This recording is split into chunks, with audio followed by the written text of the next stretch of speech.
ते भेहिता सांख्ये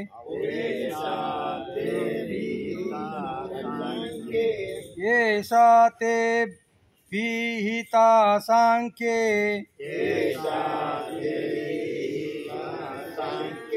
बुद्धियोग त्विमां शृणु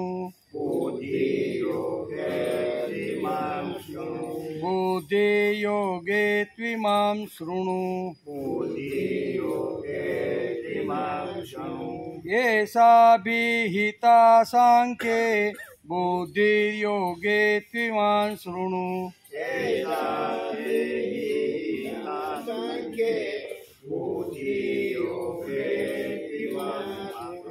येषा ते विहिता सांख्ये बुद्धिर्योगे त्विमां शृणु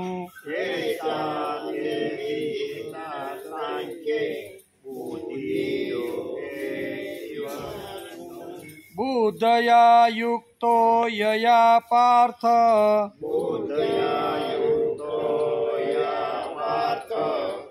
बुद्धया युक्तो यया पार्थ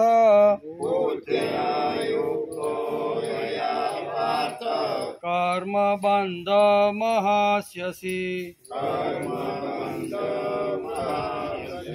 कर्मबन्ध प्रहास्यसि बुद्धया युक्तो तया पार्थ कर्मबन्ध प्रहास्यसि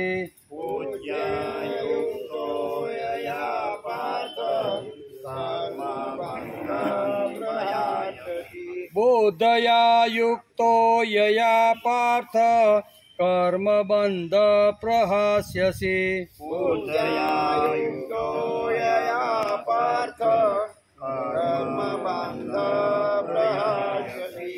एषा ते विहिता सांख्ये बुद्धियोग त्विमां शृणु बुद्धया युक्तो यया पार्थ कर्मबन्ध प्रहास्यसि बुद्धियोगे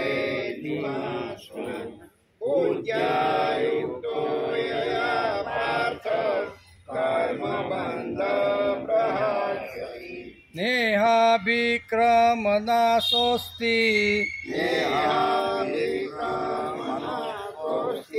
नेहा विक्रमनाशोऽस्ति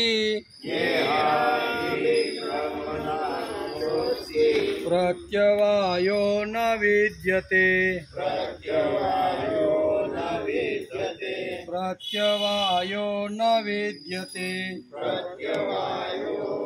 विद्यते नेहा विक्रमनाशोऽस्ति प्रत्यवायो न विद्यते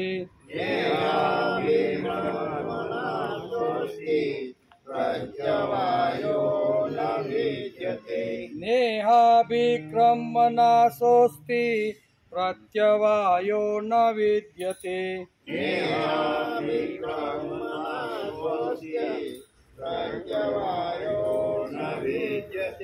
स्वल्पमप्यस्य धर्मस्य स्वल्पमप्यस्य धर्मस्य त्रायते महतो भयात् त्रायते महतो भयात् स्वल्पमप्यस्य धर्मस्य त्रायते महतो भयात्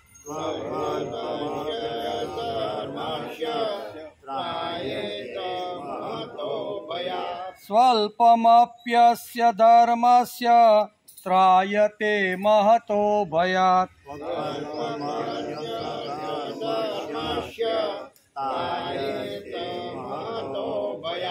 नेहा विक्रमनाशोऽस्ति प्रत्यवायो न विद्यते स्वल्पमप्यस्य धर्मस्य त्रायते महतो भयात्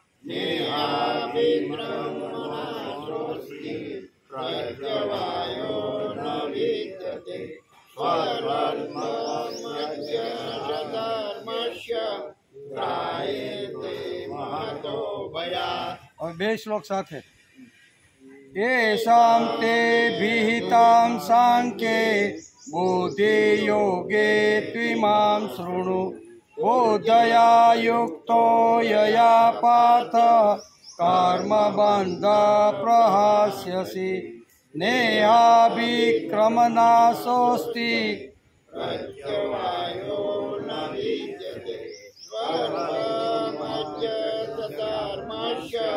त्रायते महतो भयात् त्रायते महतो भयात् हरिः ओम् देवसुतं देवं कंसचाणूरमर्दन देवकी परमानन्दं कृष्णं वन्दे जगद्गुरु गुरुर्ब्रह्मा गुरुर्विष्णु गुरुर्देवो महेश्वर गुरुर्साक्षात् परब्रह्म तस्मै श्री गुरुवे नमः नारायणं नमस्कृत्यं नरं चैव नरोत्तमं देवीं सरस्वती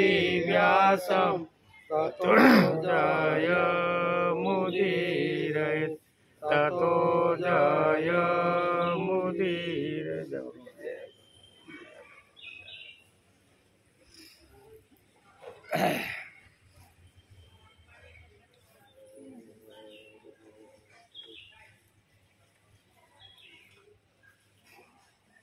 આજે શ્રીમદ ભગવદ્ ગીતા ચિંતન 97 હવે 97 દિવસથી આપણે કર્યું.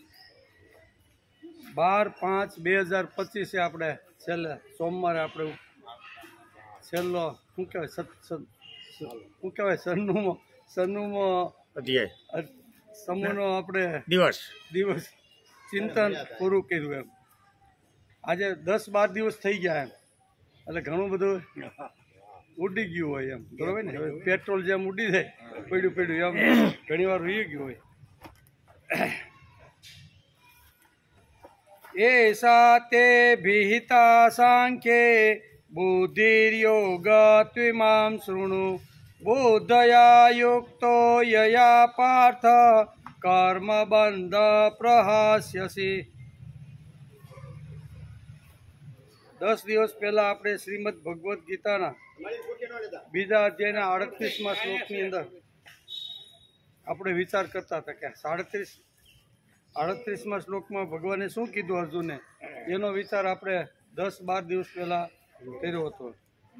આજે આપણે 39મા શ્લોકનો વિચાર કરવાનો છે.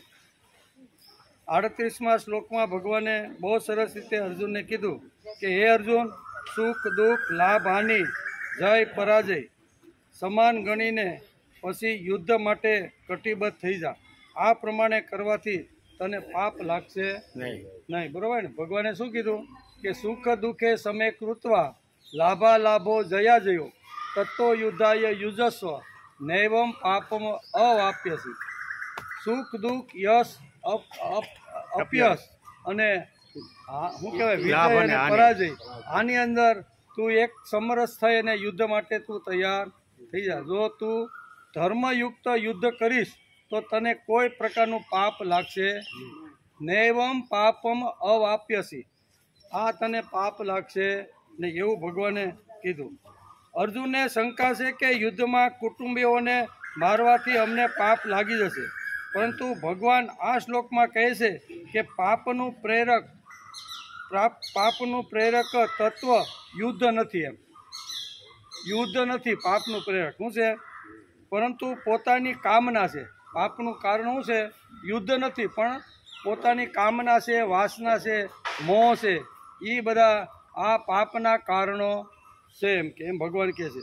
પરંતુ પોતાની કામના છે, આથી તું કામનાઓનો ત્યાગ કરીને તું યુદ્ધને માટે ઊભો થઈ જા.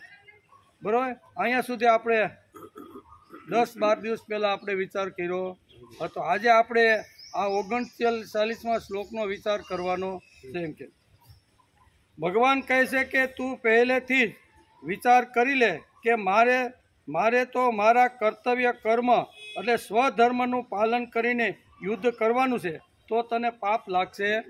જેમ તે હથિયાર ફેંકીને એક સંકલ્પ કરી લીધો કે હવે મારે યુદ્ધ કરવું નથી, એવો જ એક બીજો સંકલ્પ કરી લે કે સ્વકર્તવ્ય મારે બજાવવાનું, સ્વધર્મ મારે બજાવવાનો છે. હું ક્ષત્રિય છું અને ક્ષત્રિયનો ધર્મ હંમેશા યુદ્ધ કરવાનો છે. આવો સંકલ્પ તું કરી લે અને એમ કરીને તું યુદ્ધ માટે તૈયાર થાય તો યુદ્ધમાં લોકોના એટલે કે કૌરવોના ડોકા ઉડાડીશ તો પણ તને પાપ લાગશે નહીં. પાપમાંથી મુક્તિ માટેનું એક જ આ સાધન છે અને એ એટલે સ્વધર્મ. માણસે પોતે પોતાનો સ્વધર્મ બજાવી અને પાપમાંથી મુક્તિ મેળવી શકાય છે. એમ ભગવાને આ 39મા શ્લોકની અંદર ભગવાન આ વાતો કહેવાના છે. જય પરાજય, લાભ હાનિ, સુખ દુઃખ સાથે કોઈ પણ મતલબ જ નથી. એમ યુદ્ધ તારે સ્વધર્મ બજાવીશ અને એમાં 6 વાતો આવે છે. 3 પ્રકારના જે દ્વંદ્વો છે ને એ આવવાના છે, પણ એની સાથે કોઈ તારે મતલબ નથી. તારે તો તારો સ્વધર્મ બજાવવાનો. કેવો? સ્વકર્તવ્ય, તારું ક્ષત્રિય તરીકેનું જે કર્તવ્ય હોય ને એ તારે બજાવવાનું છે, એમ ભગવાન કહે છે. તેથી પહેલા અધ્યાયમાં અર્જુને જે દલીલો કરી હતી તેનું ભગવાન આ બીજા અધ્યાયના 31 થી 38 શ્લોકની અંદર જે દલીલો, જે તર્ક, જે કાંઈ વાત પહેલા અધ્યાયની અંદર જે કાંઈ વાત કરી હતી અર્જુને ભગવાનને, એના બધાના જવાબો અહીંયા 31 થી 38 શ્લોકની અંદર ભગવાને બીજા અધ્યાયની અંદર આપ્યા છે. એને પણ આપણે થોડોક વિચાર કરી લઈએ. શા માટે? કારણ કે 12 દિવસ વયા ગયા છે અને 12 દિવસ પહેલાં હું હાલી ગયો હોય કાંઈ ખબર નથી, કારણ કે થોડાક આમ તેમ આડાહવડા બધા ગયા હોય. તેથી અહીં કહે છે કે પ્રથમ અધ્યાયના 31મા શ્લોકની અંદર અર્જુનનો પ્રશ્ન હતો. પ્રથમ અધ્યાયમાં શું હતો કે હે કેશવ, હું તો લક્ષણો પણ અવળા જોઉં છું અને યુદ્ધમાં સજ્જનોને મારીને કલ્યાણ પણ જોતો નથી. આમ અર્જુનનો પ્રશ્ન હતો કે સ્વજનોને મારીને હું મારું કલ્યાણ જોતો નથી, મારું શ્રેય જોતો નથી, મારું શુભ જોતો નથી. આવા સ્વજનોના ડોકા ઉડાડવાથી કોઈ રીતે મને મારું કલ્યાણ થવાનું નથી. આમ એણે પહેલા અધ્યાયના 31મા શ્લોકમાં એનો પ્રશ્ન ભગવાનને પૂછ્યો હતો. ભગવાન બીજા અધ્યાય સુધી મૌન જ રહ્યા. બીજા અધ્યાય સુધી ભગવાન જે કાંઈ અર્જુને દલીલો કરી હતી એમાં કોઈ પ્રકારનો પ્રતિસાદ અહીંયા ભગવાને અર્જુનને આપ્યો નથી. બીજા અધ્યાયના બીજા શ્લોકથી ભગવાન અહીંયા અર્જુનના પ્રશ્નના જવાબ આપવાની શરૂઆત કરે છે. એટલે અહીંયા પ્રથમ અધ્યાયના 31મા શ્લોકની અંદર કહે છે કે હું ચિહ્નો પણ એવા જોઉં છું કે આ લોકોને મારીને હું મારું કલ્યાણ જોતો નથી. પ્રથમ અધ્યાયના 31મા શ્લોકની અંદર આ વાત કહે છે. ત્યારે ભગવાન અહીંયા બીજા અધ્યાયના 31મા શ્લોકમાં એને જવાબ આપે છે. બંને 31 શ્લોક છે, બરાબર. પ્રથમ અધ્યાયના 31મા શ્લોકમાં અર્જુનનો પ્રશ્ન છે અને બીજા અધ્યાયના 31મા શ્લોકમાં ભગવાન એને જવાબ આપે છે. અર્જુનનો પ્રશ્ન શું હતો કે આવા સ્વજનોને મારીને હું મારું કલ્યાણ જોતો, આ એનો પ્રશ્ન હતો. એટલે હું લડવાનો નથી, મૂળ વસ્તુ એની હતી.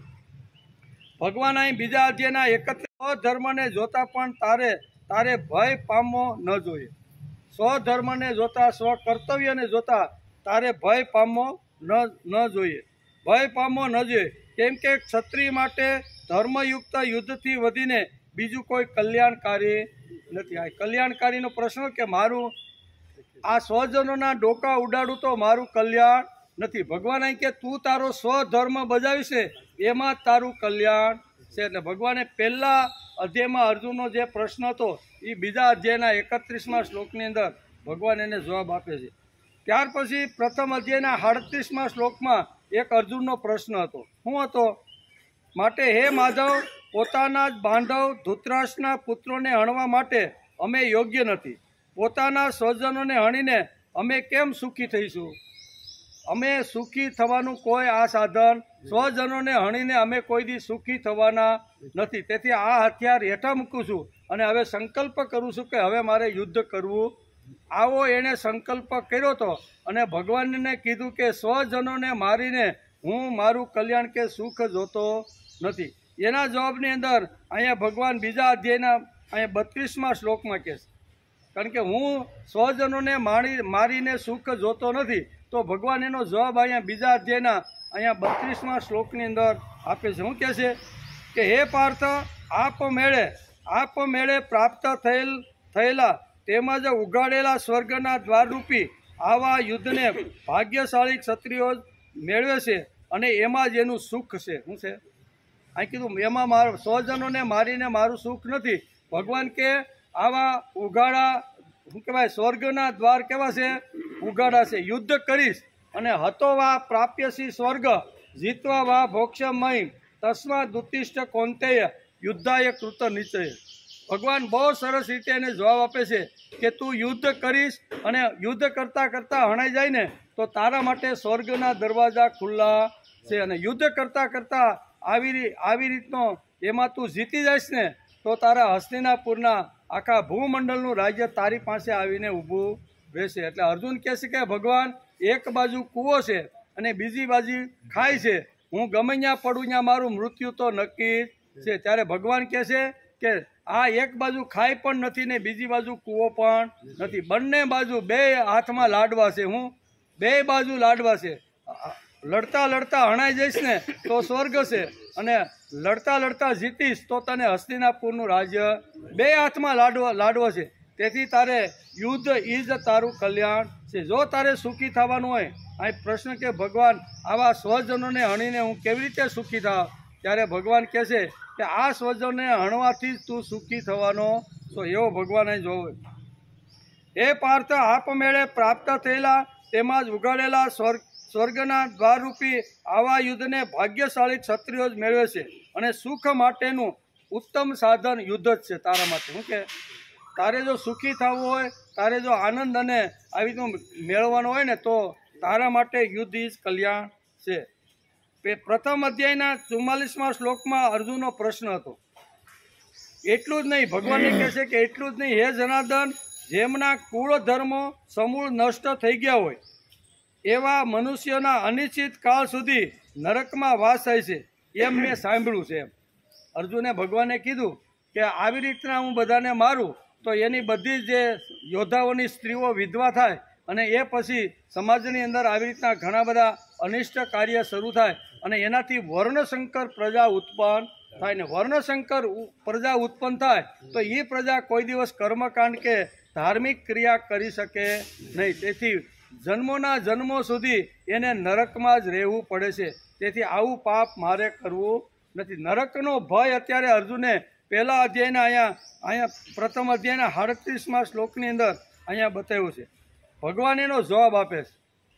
તું એમ કહેશો કે આ બધાના ડોકા ઉડાડું અને એ બધી પત્નીઓ વિધવા થાય અને વિધવા થાય એટલે વર્ણશંકર પ્રજા ઉત્પન્ન થાય અને એકવાર વર્ણશંકર પ્રજા ઉત્પન્ન થાય તો સમાજમાં એની કોઈ કિંમત કે એનું કોઈ કર્મકાંડ કે ધાર્મિક ક્રિયા કરી શકે નહીં. જ્યાં સુધી માણસ ધાર્મિક ક્રિયા ન કરી શકે ત્યાં સુધી અનંત વર્ષો સુધી એને નરક ભોગવવું પડે છે. તેથી આવું નરકમાં જવાનું જે કામ છે ને એ મારે કરવું નથી. આ અર્જુનનો પ્રશ્ન હતો.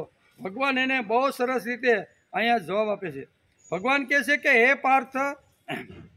પાર્થ, આપ મેળે ઉઘેડા દ્વાર જેવું આ યુદ્ધ છે. આ યુદ્ધ છે અને તેથી તારે યુદ્ધ કરવું જોઈએ. ભગવાન બહુ સરસ રીતે કહે છે. 37 અને 32 શ્લોકની અંદર આનો જવાબ આપે છે કે આ લોકોને મારીને આ બધા નરકની અંદર લાંબા સમય સુધી એને વાસ કરવો પડે છે. ત્યારે ભગવાન કહે છે કે હે અર્જુન, હતો વા પ્રાપ્યસી સ્વર્ગ. જ્યાં કીધો ને 38મો હતો વા પ્રાપ્યસી, 37 અને 38 બે શ્લોકની અંદર ભગવાન એને સમજાવવાનો પ્રયત્ન કરે છે.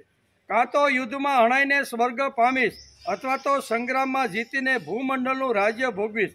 માટે હે અર્જુન, યુદ્ધ માટે નિશ્ચય કરીને તું ઊઠ ઊભો થા. આમ ભગવાન એને આ શ્લોકની અંદર સમજાવે છે. અર્જુનનો એક પ્રથમ અધ્યાયના 36મા શ્લોકની અંદર એક પ્રશ્ન એનો હતો. 36મા શ્લોકમાં એનો પ્રશ્ન હતો કે હે જનાર્દન, ધૃતરાષ્ટ્રના પુત્રોને હણીને અમને કયો આનંદ થશે? આ ધૃતરાષ્ટ્રના પુત્રો અત્યારે 11 અક્ષરની સેના લઈ અને મારી સામે યુદ્ધ કરવા માટે આવ્યા છે. અમે જો એને હણી નાખી તો એમાં ધૃતરાષ્ટ્રના પુત્રોને મારવાથી અમારું કલ્યાણ થવાનું કોણ કહે છે?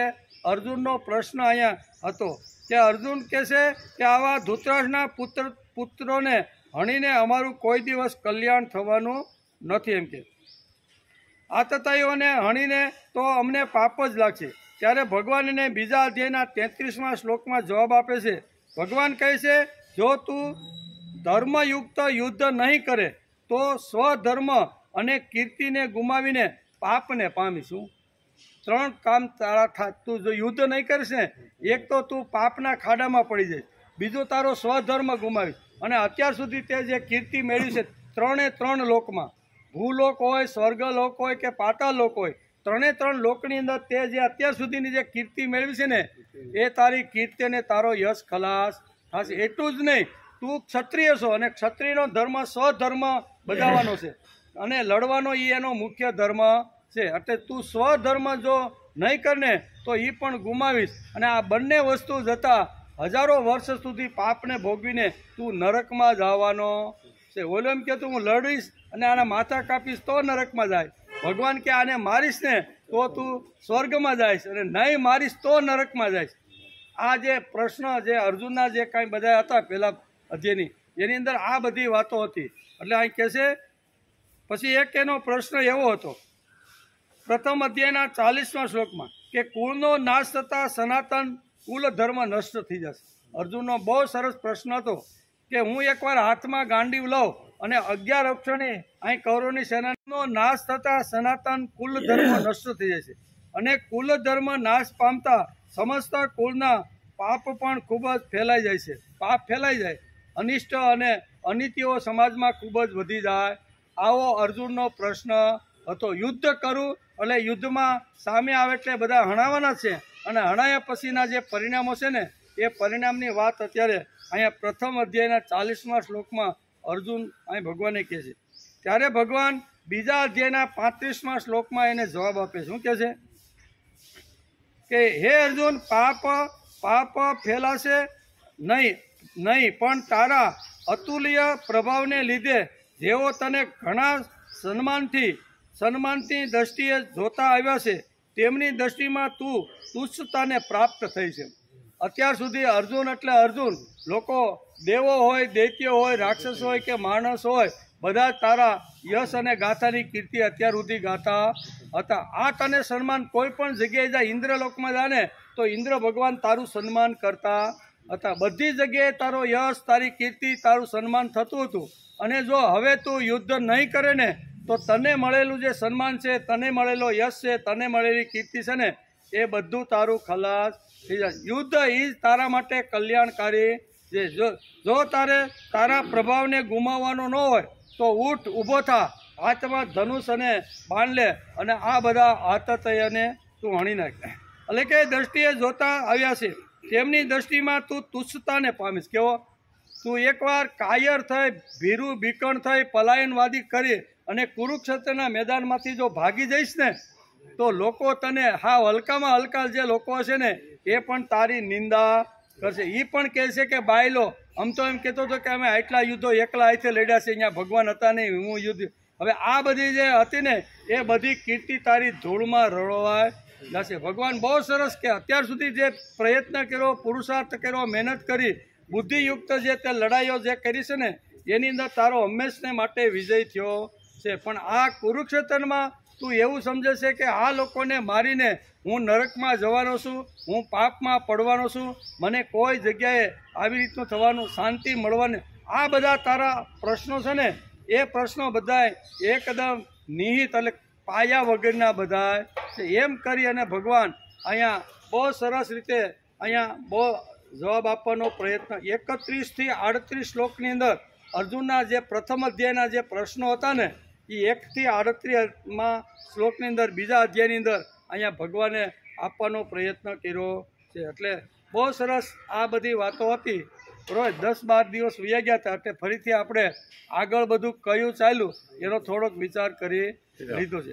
આજે ખરેખર આ શ્લોકની અંદર આજે 39મા શ્લોકનો આજે આપણે વિચાર કરવાનો છે। એમાં ભગવાન શું કહે છે, એસા તે વિહિતા સાંખ્યે બુદ્ધિ યોગે ત્વિમામ શૃણુ બુદ્ધયા યુક્તો યયા પાર્થ કર્મ બંધ પ્રહાસ્યસી। પાર્થ એટલે પાર્થ, અર્જુનના ઘણા નામ છે, એમાં એક નામ એનું પાર્થ છે। પછી એસામ એટલે આ, બુદ્ધિ એટલે સમબુદ્ધિ, તે એટલે તારે માટે પહેલા, સાંખ્ય એટલે સાંખ્ય યોગમાં, અભિનિહિતા એટલે કહેવામાં આવી હતી, તું એટલે હવે તું, ઇમામ એટલે એને, યોગે એટલે કર્મયોગના વિષયમાં, શૃણુ સાંભળ. પછી યયા એટલે જે, બુદ્ધયા એટલે સમબુદ્ધિથી, યુક્ત એટલે યુક્ત થયેલો હું, કર્મ બંધન એટલે કર્મના બંધનને, પ્રહાસ્યસી એટલે સારી પેઠે ત્યજી દઈશ એટલે કે કર્મ બંધનમાંથી તું છૂટી જઈશ. અહીંયા ભગવાન આખો અત્યાર સુધીના જે કાંઈ વિષયો અલગ અલગ આવ્યા, આ ભગવાન અહીંયા આ વિષયથી એક નવો રસ્તો ભગવાન અર્જુનને બતાવે છે. પહેલા અધ્યાયના 11થી અહીંયા 11મા શ્લોકથી ભગવાને જે તત્વજ્ઞાન, આત્મજ્ઞાન જે સમજાવવાનું, સાંખ્ય જ્ઞાન સમજાવવાનું જે શરૂઆત કરી અને 15 શ્લોકમાં બધું સમજાવવાનો પ્રયત્ન કર્યો. ભગવાને અર્જુનના સામું જોયું તો એને કીધું કે મેં આને જે આત્મજ્ઞાન અત્યાર સુધીનું જે કીધું છે, વાસાંસી જીર્ણાની યથા વિહાય નવાની ગૃહ્યાતિ નરોપરાણી તથા શરીરાણી, આ બધું મેં તત્વજ્ઞાન એને કીધું છે. પણ આને સામું જોયા પછી લાગ્યું કે આને મેં કીધેલી કોઈ વાત એના મગજમાં, બુદ્ધિમાં કે જીવનમાં ઉતરી હોય એવું લાગતું નથી. ભગવાન સમજી ગયા, કારણ કે ભગવાન અંતર્યામી છે. આપણે ગમે તે અંદર ચિતરીએ ને તો ભગવાન બેઠો બેઠો બધું જાણે છે. એટલે ભગવાન જોઈ ગયા કે 15 શ્લોક સુધી મેં એટલું સરસ મજાનું તત્વજ્ઞાન કીધું, પણ એ તત્વજ્ઞાન આના મગજમાં ઉતરું નથી. બરોબર, નાસતો વિદ્યતે ભાવ, આમ કરીને ઘણું બધું તત્વજ્ઞાનને સમજાવવાનો 15 શ્લોકમાં પ્રયત્ન કર્યો. અને પછી અહીંયા 30 શ્લોક સુધી આ બધી વાતો કરી, પણ એના મગજમાં ઉતરું નહીં. ભગવાન કે હવે આને કંઈક બીજો રસ્તો બતાવવો પડશે, આ જ્ઞાન એના મગજમાં ઉતરું નથી. તેથી 2 શ્લોકની અંદર બહુ સરસ રીતને 31 અને 32 2 શ્લોકની અંદર ભગવાન એને અહીંયા સમજાવવાનો પ્રયત્ન કરે છે કે ભાઈ, જો તને તત્વજ્ઞાન બુદ્ધિમાં ઉતરું ન હોય, તારા જીવનમાં તેનો સ્પર્શ કર્યો ન હોય, તો હવે તું સહન કર. કેવું? તારે સહન તો કર. જે તને સ્થિતિ મળી છે, કોઈ પણ સ્થિતિ હોય એમાં તું સહન કર. એટલે 32 અને 33 31, 32 શ્લોકની અંદર આ વાતો કરી છે. પછી 33, 34, 35, 36, 37 ને 38 આ શ્લોકની અંદર એણે બહુ સરસ રીતે એને સમજાવવાનો પ્રયત્ન કર્યો છે. અને સ્વધર્મ સમજાવવાનો પ્રયત્ન કર્યો. ક્ષત્રિયોનો ધર્મ શું છે અને સ્વધર્મ એટલે શું છે અને સ્વકર્તવ્ય એટલે શું છે, એ 8 શ્લોકની અંદર ભગવાને અહીંયા 38મા શ્લોક સુધી સમજાવવાનો પ્રયત્ન કર્યો છે. અને પછી ભગવાને જોયું કે આના ભેદામાં તો આ બધી વાતો ઉતરતી નથી. તેથી આ નવો એક વિષય બદલે છે. અને તે એટલે કયો બદલે છે? હે પાર્થ, આ સમબુદ્ધિ તારા માટે પહેલાં સાંખ્ય યોગમાં કહેવામાં આવી હતી. પહેલાં મેં તને સાંખ્ય યોગમાં 15 શ્લોકની અંદર આ બધી વાતો મેં તને કીધી હતી સાંખ્ય યોગમાં કે. અને હવે તું એને કર્મયોગના વિષયમાં સાંભળ. હવે કદાચ તને જ્ઞાનમાં જો તને રસ ન પડ્યો હોય અને જ્ઞાનથી જો તારી બુદ્ધિ આવી રીતે ન થઈ, તો હવે તને કર્મયોગ સમજાવું છું. કેવો? કર્મયોગ. એટલે કર્મયોગની બાબતની અંદર ભગવાન અહીં એક નવો વિષય અહીં કહે છે કે કર્મ એટલે શું, કર્મયોગ એટલે શું, આ બધી જ વાતો આ શ્લોકની અંદર ભગવાન સમજાવે છે. કર્મયોગના વિષયમાં હવે હું તને કહું છું, તે તું મારી પાસેથી સાંભળ. સમબુદ્ધિથી યુક્ત થયેલો તું.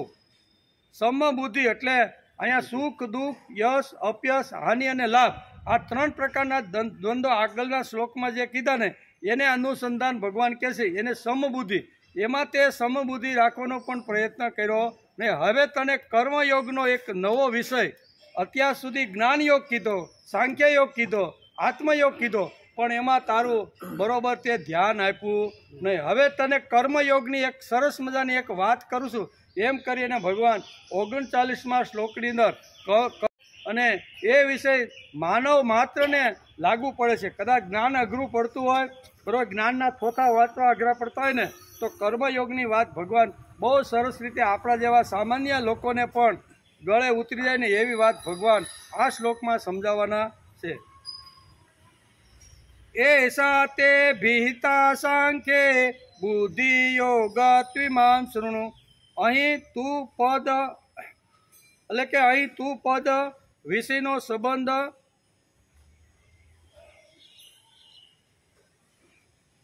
સંબંધ વિચ્છેદ કરવા માટે આવ્યું છે. અર્થાત પહેલા સાંખ્યનો વિષય કહી દીધો, હવે યોગનો વિષય કહે છે. કેવો? કર્મયોગનો. યોગ એટલે જોડાઈ જવું, ભગવાનની સાથે જોડાઈ જાય. પછી ગમે તેવા મેલા ઘેલા ગમે તેવા હોય, પણ એકવાર ભગવાનની સાથે જોડાઈ જાય, ભગવાનની સાથે સંબંધ બાંધી દઈને તો ઉપાધિ કોને?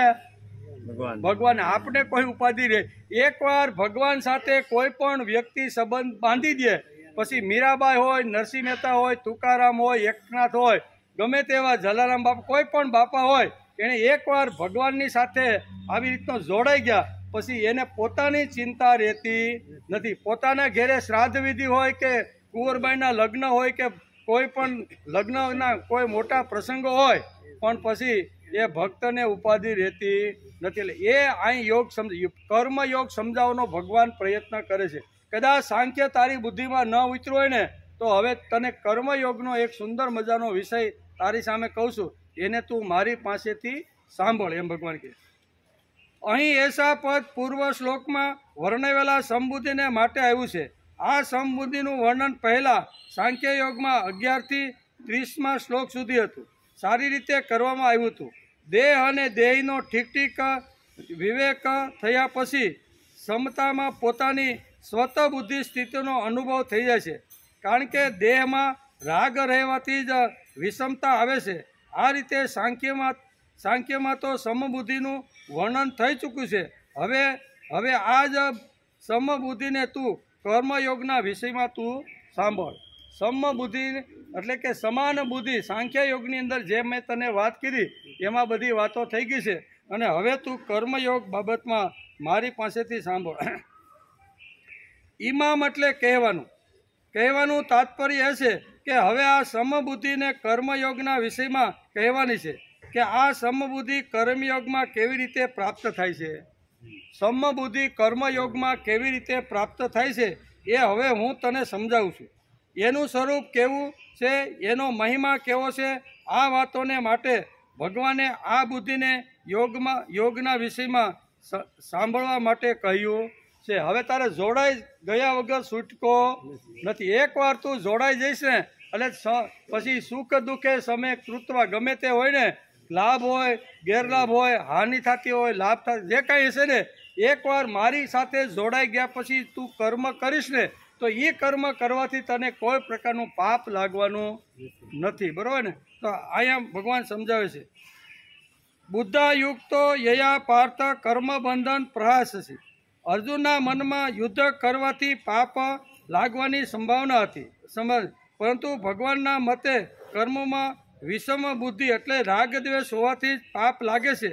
સમબુદ્ધિ હોવાથી પાપ લાગતું નથી. રાગ દ્વેષ હોય તને કૌરવ પ્રત્યે અથવા સ્વજનો પ્રત્યે જો થોડું ઘણું આમ તેમ હોય ને તો તને પાપ લાગે, પણ રાગ દ્વેષ વગર જો તું લડાઈ કરીશ તો તને પાપ લાગશે નહીં. સમબુદ્ધિ હોવાથી પાપ લાગતું જ નથી. જેવી રીતે સંસારમાં પાપ અને પુણ્યની અનેક ક્રિયાઓ થતી રહેલી છે, પણ તેનાથી આપણને પાપ પુણ્ય નથી લાગતા, કેમ કે તેનામાં આપણી સમબુદ્ધિ રહે છે. અર્થાત તેનામાં આપણો કોઈ પક્ષપાત, આગ્રહ કે રાગ દ્વેષ હોતો નથી. એવી જ રીતે તું સમબુદ્ધિથી યુક્ત રહેશે તો તને પણ કર્મો બંધનકારક રહેશે નહીં. નરસિંહ મહેતા હોય, તુકારામ હોય, એકનાથ હોય કે જે સંતો આપણા જે થઈ ગયા, એને એકવાર કર્મ બુદ્ધિથી ભગવાન સાથે જોડાઈ ગયા તો પછી ગમે તેવા નાના મોટા હાથથી કદાચ ખરાબ કામ થઈ જાય જાણતા અજાણતા, તો પણ એ જવાબદારી ભગવાનની પોતાની બની જાય.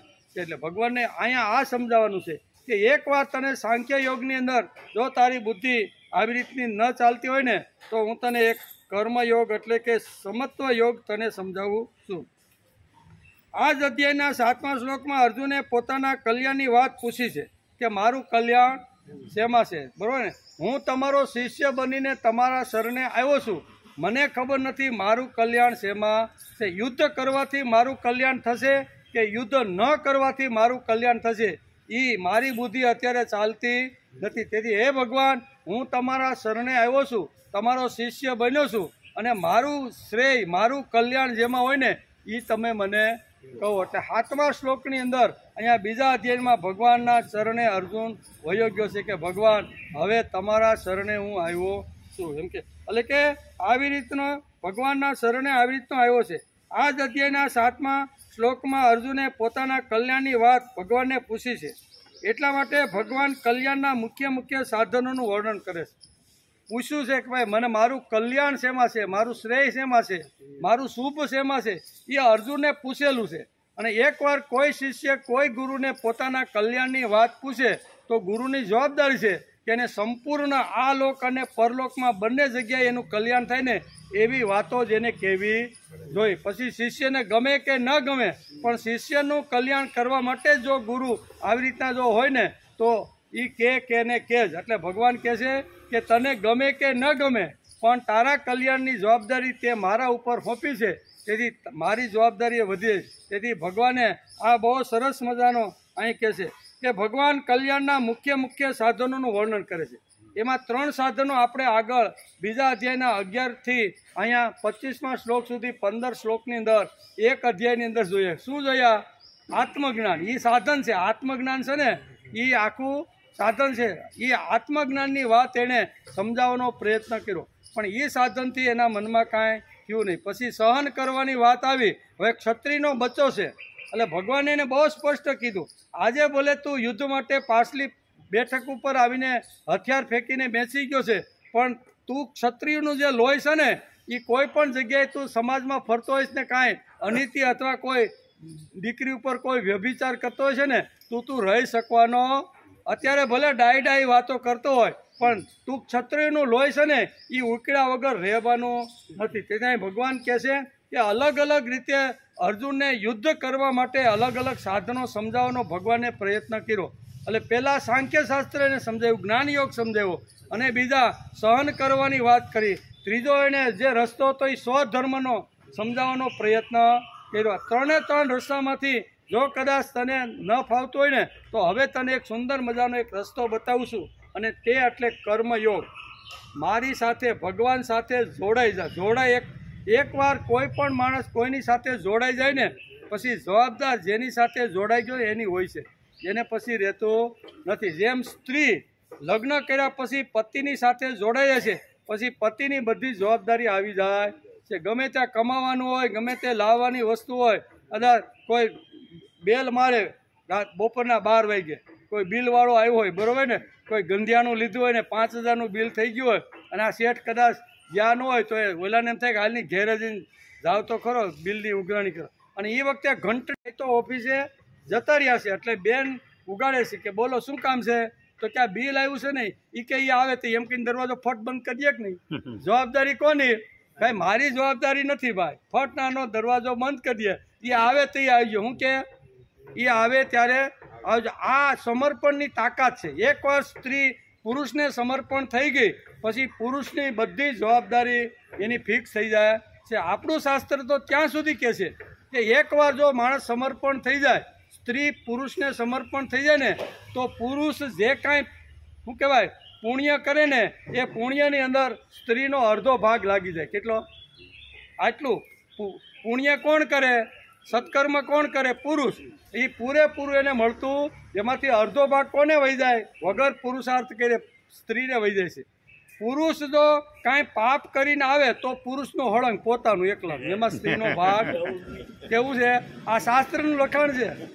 શાસ્ત્રમાં બધી વાતો લખી કે 100% પાપ કરીને પુરુષ કોઈ આવે તો 100% એ પોતાનો જ, એમાં સ્ત્રી ભાગીદાર થતી નથી. અહીંયા સ્ત્રી કોઈ પણ પુણ્ય કરે ને તો 100% સ્ત્રી પોતાનું પુણ્ય પોતાના ખાતામાં જ જમા થાય, એમાં પુરુષને મળતું નથી. સ્ત્રી કોઈ ભૂલે શું કે જાણતા અજાણતા કાંઈ પાપ કરે ને તો અડધું પાપ પુરુષને જાય. આ બધી વ્યવસ્થાઓ ખરેખર શાસ્ત્ર વાંચવા જેવું છે કે એકવાર સમર્પણ થઈ ગયા પછી સમર્પણની કેટલી તાકાત છે ને એ આપણું શાસ્ત્ર આપને સમજાવે છે. કીધું તું વાલીઓ જ્યારે પૂછવા ગયો ને એ કે પાપ તમારું હળક હુવા અને પુણ્ય કરો ને એમાં હું ભાગીદાર. વાલિયાની પત્નીએ કીધું જ તો એને. એટલે આ શાસ્ત્ર આપણું બધું કહે છે. એટલે અહીં કહે છે કે એકવાર ભગવાનની સાથે જોડાઈ જાઓ. એટલે પાપ જો ભક્ત કરતો હોય ને તો જવાબદારી કોની? ભગવાનની. હોય ભાઈ તારા હાથે હું તો સમર્પિત થઈ ગયો છું. સ્ત્રી સમર્પિત થઈને જો પાપ કરે તો એ પતિને જાય ને અડધું કે ભાઈ તમારો આમાં ભાગ કહેવાનો અર્થ એ કે ભગવાન કલ્યાણના મુખ્ય સાધનોનું વર્ણન કરે છે. પહેલાં ભગવાને સાંખ્ય યોગનું સાધન બતાવીને કર્તવ્ય કર્મ કરવા ઉપર ખૂબ ભાર મૂકીને કહ્યું કે ક્ષત્રિય માટે ધર્મરૂપી યુદ્ધ મોટું કલ્યાણકારી છે. આનાથી બીજું કોઈ કલ્યાણકારી કર્મયોગ ઉપર ભાર મૂકતા ભગવાન આ શ્લોકની અંદર કહે છે કે એકવાર તું કર્મયોગની સાથે જોડાઈ જા, મારી સાથે સમત્વ બુદ્ધિ રાખીને જોડાઈ જા ને, તો એ તારું કલ્યાણ સુધી તને લઈ જશે. એટલે કે એનાથી બીજું કોઈ કલ્યાણ નથી. પછી કહ્યું કે સમ બુદ્ધિથી યુદ્ધ કરવામાં આવે તો પાપ લાગતું નથી. પાપ લાગે ને રાગ દ્વેષ બુદ્ધિથી યુદ્ધ કરવામાં આવે તો આપણને પણ પાપ લાગે. રાગ દ્વેષ બુદ્ધિથી આપણે જો કોઈને કાંઈ વાત કરીએ અને એમાં આપણો રાગ અને દ્વેષ એના પ્રત્યેનો હોય ને તો એ પાપ જ ગણાય. પણ રાગ દ્વેષ રાખ્યા વગર કોઈ પણ પ્રકારની શું કહેવાય કોઈ ઈચ્છા રાખ્યા વગર જો એને શિખામણ આપવામાં આવે, સારી વાત જો કહેવામાં આવે ને તો એને કાંઈ એનું કદાચ ઘણું બધું ગડબડવાળું છે પણ એને ઉલ્લેખીને જો કહેવામાં આવે તો પણ એ કેનારને પાપ લાગતું નથી. કારણ કે એમાં એનું કલ્યાણ જોવે છે.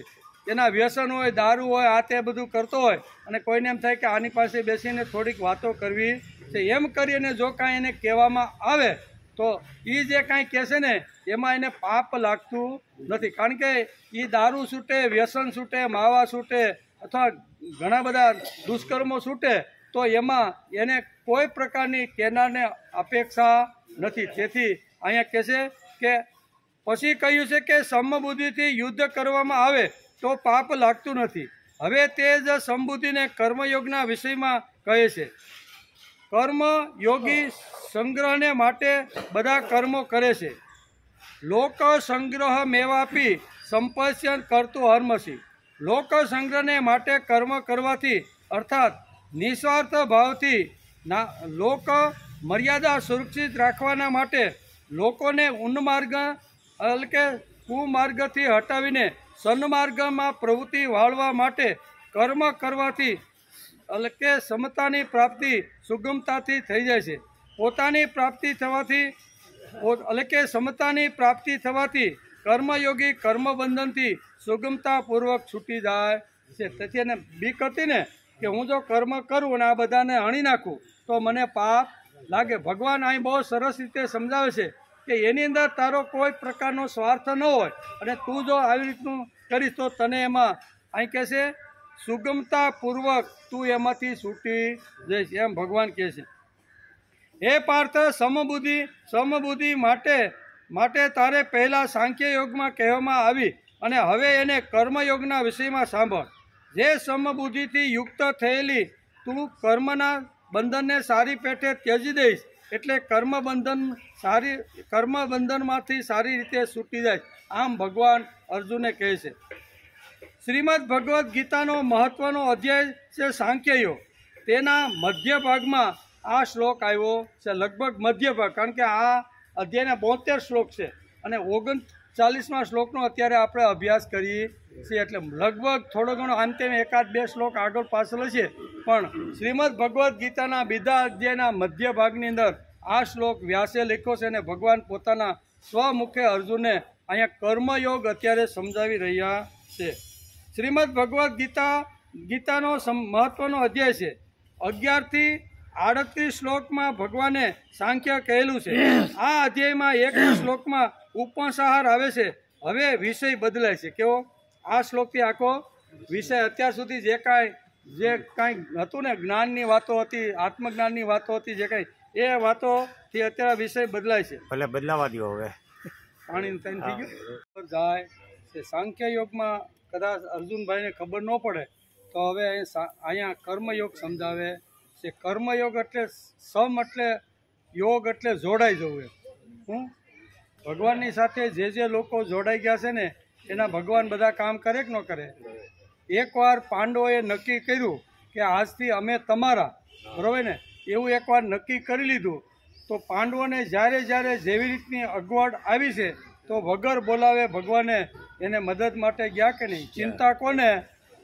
જેને સમર્પિત થઈ ગયા છે એને ચિંતા હોય. એટલે ભગવાનને પાંડવો 100% સમર્પિત થઈ ગયા હતા. એના ઘણા બધા મહાભારતમાં ઘણા બધા પ્રસંગો છે. કે મહાભારતની અંદર જે વખતે હસ્તિનાપુરમાં દુર્વાસા ઋષિ આવે, દુર્વાસા ઋષિ એટલે એકદમ કેવા ક્રોધથી, ભલે કાંઈ પણ થોડી ઘણી ભૂલ થાય ને તો જેને સેવા કરી હોય ને એને આવી જ બને, આવો શ્રાપ સીધો આપે. એવા ક્રોધની અગ્નિની અંદર અગ્નિની જ્વાલા હોય ને એ અગ્નિની જ્વાલા જેવા દુર્વાસા હસ્તિનાપુરમાં આવે છે. દુર્યોધન વિચાર કરે છે કે આ મહાત્માને કોઈ પણ હિસાબે આપણે પ્રેમ ભાવ આપીને કોઈ પણ જે કાંઈ કરવું પડે ને આપણે કડે કરી લેવા છે. આને બહુ કડે કરવા જેવા છે, કારણ કે આને ઉપયોગમાં આપણે લેવાના છે. તો અહીંયા દુર્યોધનની બુદ્ધિ કેવી હતી, ઋષિઓ પાસે પણ ખરાબ કામ કરવાની વૃત્તિ હતી, એટલે એણે નક્કી કર્યું અને ઘણા બધા સેવકો સાથે અહીંયા દુર્વાસાને અલગ જગ્યાએ રાખીને ખૂબ મોટી સેવા કરી. દુર્યોધન કે કોઈ સેવામાં ખામી રહેવી જોઈએ નહીં, જબરજસ્ત ખૂબ સેવા કરે છે, બધું થાય છે. દુર્વાસા કહે છે કે હસ્તિનાપુરમાં આવીને તો હું તો ખુશખુશાલ થઈ ગયો, બહુ સારી રીતે હસ્તિનાપુરના અહીંયા મને બહુ સારું સન્માન મળ્યું. એટલે જતાં જતાં અહીંયા દુર્યોધનને કહે છે કે ભાઈ તારા રાજ્યમાં રહીને તે મારી જે સેવા કરી છે ને એનાથી હું પ્રભાવિત થયો છું, પ્રસન્ન થયો છું અને હું તને આશીર્વાદ આપું છું. બોલ તારે કયો આશીર્વાદ, કયું વચન મારી પાસેથી જોઈ છે? એટલે દુર્યોધન વિચાર કરતો હતો કે અહીંયા 13 વર્ષ અને 13 વર્ષ માટે પાંડવો વનમાં ગયા છે ને, એટલે એ તો અત્યારે બાવા થઈને આટા મારતા હશે, કાંઈ ઝૂંપડી બાંધતા હશે ને વરસાદ આવે તો અહીંયાથી ભાગતા હશે ને તડકો ને બધું સહન કરતા હશે. એકવાર દુર્વાસાને એને અહીંયા મોકલી દો અને એને કહેવાનું કે તમારી સાથે જેટલા ઋષિઓ અહીંયા આવ્યા છે ને એ બધાની મંડળી લઈને તમારે અહીંયા જવાનું છે. એટલે એની બુદ્ધિ કેવી હતી, ખરાબ બુદ્ધિ હતી, બરાબર ને. એટલે દુર્યોધન કહે છે કે મહાત્મા તમે જેમ અમારી સેવા કરી, અમે તમારા ઉપર પ્રસન્ન થયા, તમે અમને પ્રસન્ન કર્યા, તમારે જો વચન આપવાનું હોય ને તો અમે તમારી જેવી સેવા કરીને એવી સેવા પાંડવો તમારી કરે ને એવી અમારી અભિલાષા છે. કારણ કે પાંડવોની ઝૂંપડીમાં હોય તો સેવા કરે ને, અહીં તો ઠાઠમાઠ હતો બધું. એટલે એણે કીધું કે આ એની સેવા કરી શકશે નહીં, અને આ મહાત્મા તો ક્રોધે ભરાઈ જાય એવા છે. કેવા વાતમાં ક્રોધે, અને જો થોડું ઘણું પાંડવો એની સેવામાં ઉણપ ઉતરશે તો પાંડવોને શ્રાપ દેશે અને મારો કાંટો નીકળી જશે, એમ દુર્યોધન વિચારતો હતો. દુર્યોધને પાંડવોને મારવાના તો ઘણા બધા પ્રયત્ન કર્યા. એક પ્રયત્ન એણે દુર્વાસા ઋષિ પાસે પણ કરાવ્યો હોય કે એકવાર જો પાંડવોનું એનું સન્માન નહીં કરી શકે, હાંચવી નહીં શકે ને, એટલે આ મહાત્મા તો ક્રોધે ભરાય અને એકદમ શ્રાપ આપી દેશે, એટલે પાંડવો બળીને ખત્મ થઈ જશે. એટલે તમારે જો આશીર્વાદ આપવાના હોય ને તો અમારા રાજ્યમાં તમે જેવી રીતે રહ્યા ને એમ જંગલની અંદર પાંડવો 13 વર્ષ માટે ફરી રહ્યા છે, તો એને જઈને તમે એના પણ આશીર્વાદ તમે એને પણ આપો, એની સાથે રહ્યો ને એકલા નહીં પાછા. કેવા આ બધી ઋષિની મંડળી સાથે તમારે ત્યાં જવાનું છે. એટલે ઋષિની મંડળી સાથે દુર્વાસા તો અહીંયા ત્યાં પાંડવોએ જ્યાં નદીના કાંઠા ઉપર ઝૂંપડી બાંધીને રહેતા હતા, બરાબર ને, એ ખાઈ પી અને શાંતિથી બેઠા હતા. એવા સમયે દુર્વાસાની મંડળી ત્યાં આવી છે અને યુધિષ્ઠિરને કીધું કે ભાઈ અમે હાલતા આવ્યા છીએ, ખૂબ ભૂખ લાગી છે અને અમને ભૂખ બહુ લાગી છે, પણ સ્નાન સંધ્યા હજી અમારા બાકી છે, હાલતા કાંઈ થઈ શકે નહીં, તેથી બાજુમાં નદી છે અને નદીએ સ્નાન કરીને આવીને આ અમારા આટલું બધું જે મંડળી છે ને એનું ભોજન તમારે તૈયાર કરી રાખવાનું છે. આવું કહી અને એ તો સ્નાન કરવા માટે બધા નીકળી ગયા. સ્નાન કરવા માટે નીકળી ગયા અને પછી આ વિચાર કરે છે પાંડવો, અને યુધિષ્ઠિર દ્રૌપદીને પૂછે છે કે આપણે બધાએ તો જમી લીધું, પણ હવે આપણી ઝૂંપડીમાં કાંઈ આ મહાત્માઓને આપવા જેવું કાંઈ છે? તો કે ના, કાંઈ નથી. કે તો કે હવે એનું શું કરશું? આ મહાત્મા તો કહીને ગયા છે કે અમે આવી ત્યાં સુધીમાં રસોઈ તૈયાર, હવે આટલા બધાની રસોઈ તૈયાર કરવાની ક્યાંથી ભેગું કરવું બધું, એ તો બધું અઘરું હતું. ભગવાન દ્વારકાધીશમાંથી વિચાર હોય છે કે મારા ભક્તો અત્યારે અગવડમાં આવ્યા છે, અત્યારે જો હું એની મદદ અથવા એને જો કામ નહીં કરું ને તો આજે પાંડવોને બાળીને દુર્વાસા ભસ્મ કરી નાખશે. મારતા ઘોડે પવન વેગે આપણે કહીએ ને, અત્યારની ભાષામાં કેવું તો જેટ પ્લેન આવે ને, 1 કલાકમાં ક્યાંનું ક્યાંય તમને ફેંકી દે, અહીં બેસી જાય સુરતમાંથી, એટલે 1 કલાકમાં તમને દિલ્હી ભેગા કરી દે. આવી ગતિવાળા પ્લેન છે ને, ભગવાન સમજી ગયા કે હવે કોઈ પણ હિસાબે ઝડપથી મારે પાંડવોની રક્ષા માટે જવું છે. આ સમર્પણની તાકાત છે. શું કહેવાય, એકવાર ભગવાનને જો આખું જીવન આપી દીધું તો જવાબદારી કોની આવે? પાંડવો તો ચિંતામાં છે કે હવે શું થશે, નાઈને હમણાં જ અડધો પોણો કલાકમાં આવશે ને જો આપણે નહીં કરીને તો આપણું મૃત્યુ નક્કી છે. એવો વિચાર કરતાં કરતાં દ્રૌપદી કે આપણે જમી તો લીધું, પણ જરીક જોઈ લો કે આપણે જમતા ત્યાં પાટિયામાં કાંઈ સોઠ્યું તો નથી ને, બરાબર? તો એણે જોયું તો એક દાણો ચોટેલો હતો અને ભગવાન આવ્યા, બરાબર, મારતા ઘોડે. અને ઝૂંપડીમાં કે દ્રૌપદી બહુ ભૂખ લાગી છે, દ્વારકાથી આવ્યો છું, બહુ ભૂખ લાગી છે, ખાવાનું ઘેરે રહી ગયું છે, 8 પટરાની સેવા કરતી હતી અને મૂકીને હું આવ્યો છું, મને બહુ ભૂખ લાગી, ખાવા આપ નહીં કે એ કે એક બાજુ ઓયલું ખાવાનું કહીને ગયા છે અને એક બાજુ આ, બરાબર, આને ખવડાવવું હું મારે એ કે બધે. દ્રૌપદી તો એકદમ દુઃખી થઈ ગઈ કે હવે કરવાનું શું? એટલે દ્રૌપદી કે તારે મને ખવડાવવું તો પડશે, પણ ભગવાન અમે બધાએ જમી લીધું છે અને અક્ષય પાત્રમાં તો એવું છે કે એકવાર જમી લીધા પછી આ પાછું થતું નથી. ત્યારે કે હું ખવાય, હું ખાધું? તો કે રાંધેલા ચોખા હતા ને પાટિયામાં, તો ભગવાન કે લાય માટલી મને આપ્યા. એ માટલી આપી તો એક દાણો ચોખાનો એમાં ચોટેલો હતો. ભગવાન કે આ મળી ગયું. એક દાણો ખાધો ને ત્યાં દુર્વાસાની હારે બધા હતા ને એને ઓડકાર આવવા માંડ્યા. શું થયું? બધાને ઓડકાર આવવા માંડ્યા. નાહી ધોઈને કાંઠા ઉપર સંધ્યા કરવા માટે બેઠા અને પછી વિચાર કરે છે કે આપણે તો યુધિષ્ઠિરને ભોજન તૈયાર કરીને કહેવાની વાત લઈને આવ્યા હતા અને હવે જો અહીંયા ભોજન તૈયાર હશે ને નહીં જાય ને તો આપણો મરો છે એ કહેવું, બરોબર ને? તો હવે મુઠ્ઠીઓ વાળીને અહીંથી જ ભાગો, મોઢું બતાવ્યા વગર. હું મોઢું બતાવ્યા વગર અહીંથી ભાગો, એમ કરીને આખી જે મંડળી હતી ને મોટી ઋષિઓની, એ મંડળી જતી રહી. શા માટે જતી રહી? પાંડવોએ 100% ભગવાનને સમર્પિત થઈ ગયેલા જીવો હતા કે ભગવાન અમે સંપૂર્ણ તમારું છે, તમે અમારા અને અમે તમારા, આ વાતથી બંધાયેલા હતા. તેથી એકવાર કર્મયોગથી અહીંયા શું કે જોડાઈ જાય માણસ જો, તો પછી જવાબદારી બધી કોની આવે છે? તેથી ભગવાન અહીં સમજાવે છે કે એકવાર સ્વકર્મ એટલે તારો સ્વધર્મ છે, સ્વકર્તવ્ય છે, એની સાથે જોડાઈને તું તારું સ્વકર્તવ્ય જો બજાવીશ ને અને પછી ગમે તેટલાના ડોકા તું કાપીશ તો તને પાપ લાગશે ને. આ ગેરંટી ભગવાન અહીંયા અર્જુનને આપે છે. એટલે અહીં સમત્વ યોગ, એટલે આ યોગ કેવો છે કે ભગવાન સાથે જોડાઈ જવાનો હોય, બરોબર? કદાચ જ્ઞાન તને અઘરું પીડ્યું હોય ને તો બધું છોડી દે ભાઈ, અને એકવાર તું મારી સાથે જોડાઈ જા અને મારી સાથે જોડાયા પછી જે કર્મ કરીશ એમાં તારી કોઈ પ્રકારની જવાબદારી રહેતી નથી, પણ જોડાવવું પડે. હું જોડાયા વગર ખાલી બોલવાથી ભગવાન હું તમારો કહેવાથી થતું નથી. ભગવાન કેવો જોઈએ કે યો મદ ભક્ત સમે. આપણે તો કહીએ કે આપણે ભગવાન સાથે પણ ભગવાન કહે છે કે તું મારી સાથે જોડાઈ ગયો છો? ભગવાન આપણને કહેવા જોઈએ કે તું પણ મારી સાથે જોડાઈ ગયેલો. આ બંને વસ્તુ ભેગી થાય ત્યારે પૂર્ણ થાય, નકર અધૂરી થાય. ભક્ત ભગવાનને કે હું જોડાઈ ગયો છું, પણ ભગવાન કે તું મારી હારે જોડાયો હું માનતો નથી, તો ક્યાંથી થાય?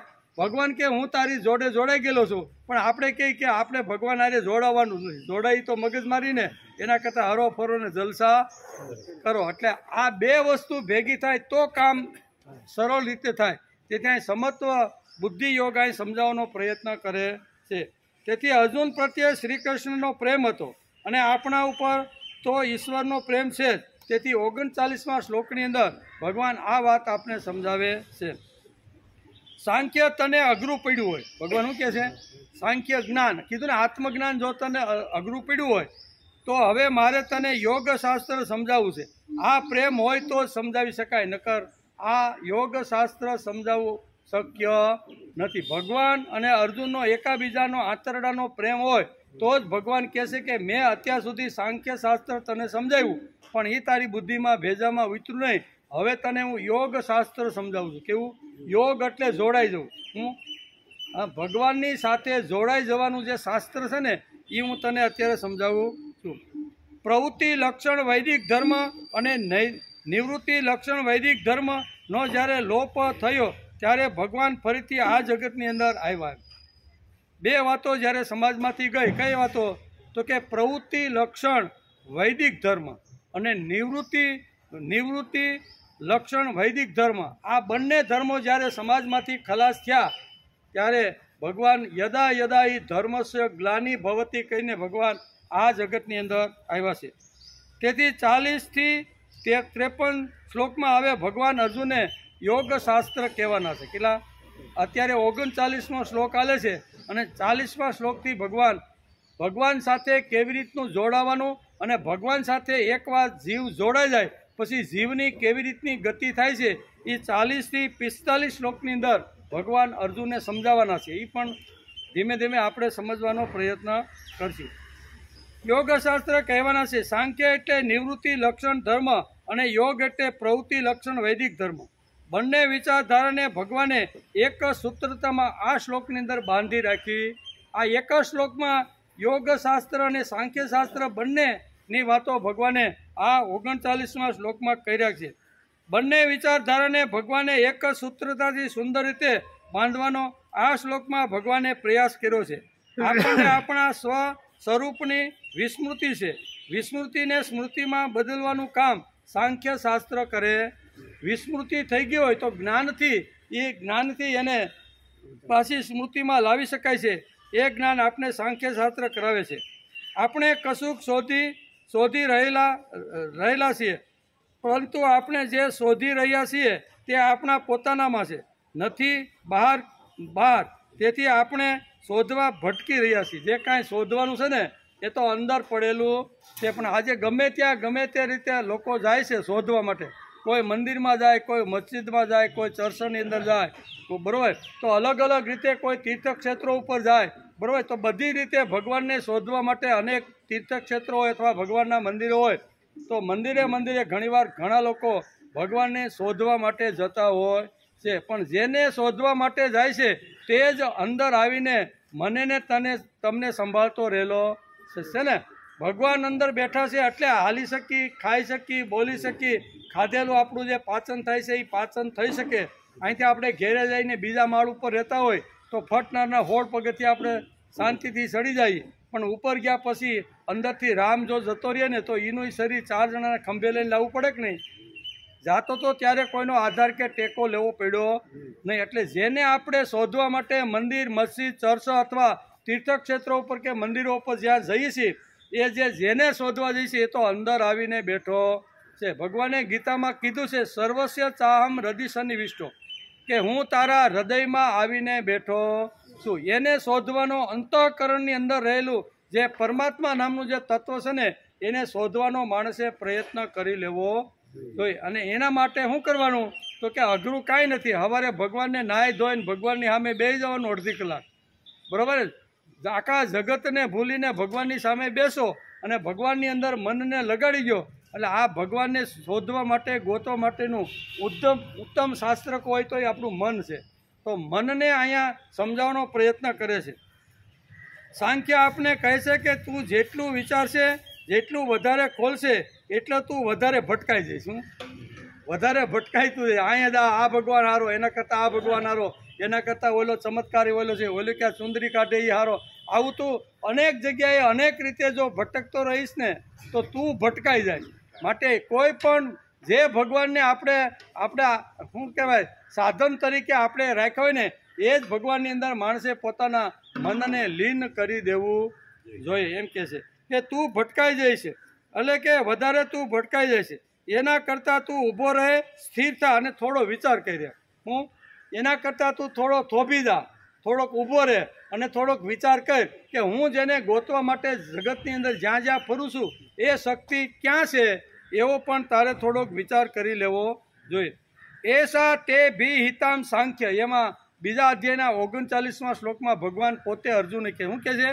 એસામ તે ભી હિતા સાંખ્ય, જ્યાં સુધી આપણે સંસારમાં મોહનો નશો છે ત્યાં સુધી બ્રહ્મ તત્વ શોધવાથી મળતું નથી. આપણી અંદર મોહ છે, કામના છે, વાસના છે, આ બધું હોય ત્યાં સુધી બ્રહ્મ તત્વ મળતું નથી. બ્રહ્મ તત્વને જો પ્રાપ્ત કરવાનું હોય તો અડધો કલાક માટે આખા વિશ્વને ભૂલી જવું પડે. કેવા આખા મા બાપ છે, પતિ પત્ની છે, ધંધો છે, નોકરી છે, પછી ભવિષ્યકાળ હોય, ભૂતકાળ જે હોય એ બધું આખું ભૂલી અને ભગવાન પાસે અડધો કલાક બ્રહ્મ તત્વ પાસે જો બેસતા આવડે ને તો એ બ્રહ્મ તત્વ તો અંદર જ છે. અંદર એના સારી રીતે બધા દર્શન થાય છે. તેથી તો હનુમાને કીધું કે લે ભાઈ તું એમ કહેશો કે રામ સીતા ક્યાં છે જોઈ લે, એમ કહીને સાતી સીરીને બતાવ્યા કે નહીં?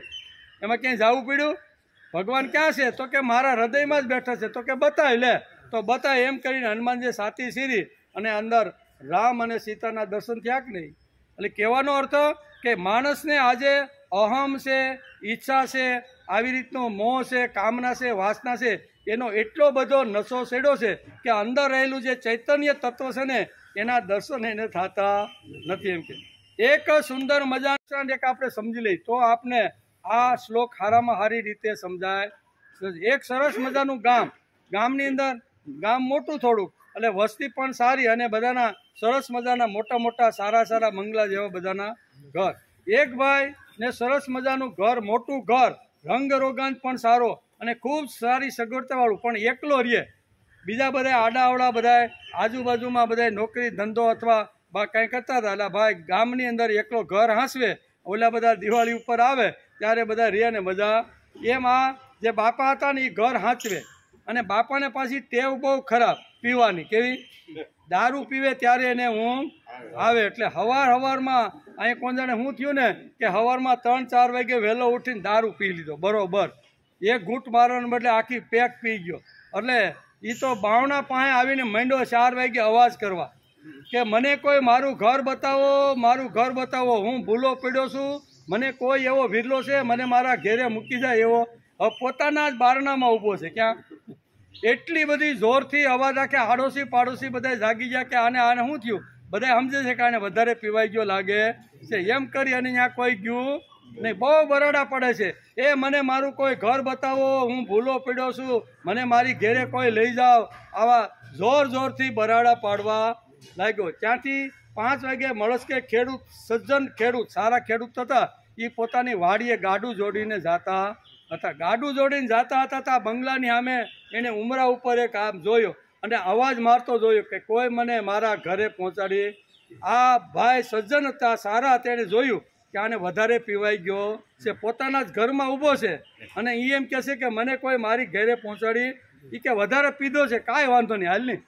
એમ કરી અને એની પાસે ગયા કે શું છે ભાઈ, મને મારી ઘરે પહોંચાડી દે ને, હું ભૂલો પડ્યો છું, હાલવા નીકળ્યો પણ મારું ઘર મને જડતું. કાંઈ વાંધો નહીં, હાલો બાપા, હું તમને તમારે ઘરે પહોંચાડી દઉં. એમ કરી એનો હાથ પકડીને ગાડામાં બેહાડી દીધો. ગાડામાં બેહાડી અને ખેડૂત વિચાર કરે છે કે આને ગામની અંદર 4-5 આટા ફેરવું ને તાર દિવસ ઉગી જાય. હું એટલે ગામની અંદર 5-7 આટા ફેરવા અને 5-7 આટા ફેરવી અને કલાક થઈ એટલે થોડો નશો ઉતરવા લાગ્યો. અને ઓલો ભાઈ ફેરવીને પાછા એના ઘરને દરવાજ કે લે ભાઈ બસ તું ડાયો, તું મને મારે ઘેરે પૂછાડી. હું આપણે દરવાજામાં જ ઊભા છીએ ને મને કોઈ મારું ઘર બતાવો, મને ભગવાન બતાવો, પણ તારી અંદર જ છે ભાઈ.